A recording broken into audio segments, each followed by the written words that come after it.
কিছু প্রধান সম্পদের তালিকা। ১. পানি।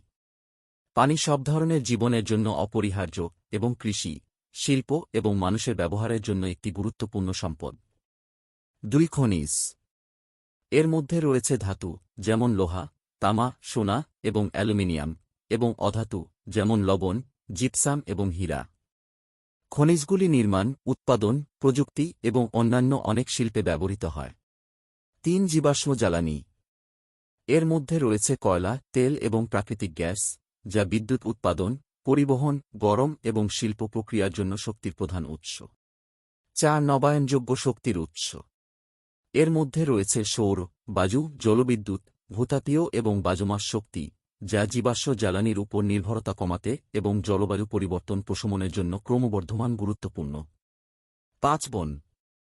বন কাঠ এবং অন্যান্য বনজ পণ্য সরবরাহ করে, জীববৈচিত্র্যকে সমর্থন করে, জলবায়ু নিয়ন্ত্রণ করে এবং বিনোদনের সুযোগ দেয়। ৬. মৎস্য সম্পদ। মহাসাগর, নদী এবং হ্রদ বিশ্বজুড়ে লক্ষ লক্ষ মানুষের জন্য খাদ্য ও জীবিকার একটি গুরুত্বপূর্ণ উৎস প্রদান করে। ৭. আবাদযোগ্য জমি। বিশ্বব্যাপী জনসংখ্যার খাদ্যের জন্য, শস্য জন্মানোর জন্য এবং গবাদি পশু পালনের জন্য কৃষির জন্য উপযুক্ত জমি অপরিহার্য। ৮. বিশুদ্ধ বাতাস। বিশুদ্ধ বাতাস মানুষের স্বাস্থ্য এবং বাস্তুতন্ত্রের স্বাস্থ্যের জন্য অত্যন্ত গুরুত্বপূর্ণ। এটি প্রায়শই একটি সম্পদ হিসাবে চিন্তা করা হয় না, তবে বায়ুর গুণমান জীবনের জন্য অপরিহার্য। ৯. জীববৈচিত্র্য।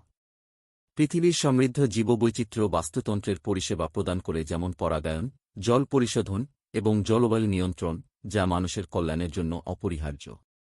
১০. মানব সম্পদ। মানুষের জ্ঞান, দক্ষতা এবং সৃজনশীলতা ও উদ্ভাবন, অর্থনৈতিক উন্নয়ন এবং সামাজিক অগ্রগতির জন্য মূল্যবান সম্পদ হিসেবে বিবেচিত হয়। এই সম্পদগুলি আন্তঃসংযুক্ত এবং জীবনকে সমর্থন করতে এবং গ্রহের বাস্তুতন্ত্রকে টিকিয়ে রাখতে গুরুত্বপূর্ণ ভূমিকা পালন করে। বর্তমান এবং ভবিষ্যৎ প্রজন্মের জন্য টেকসইভাবে তাদের পরিচালনা করা অপরিহার্য।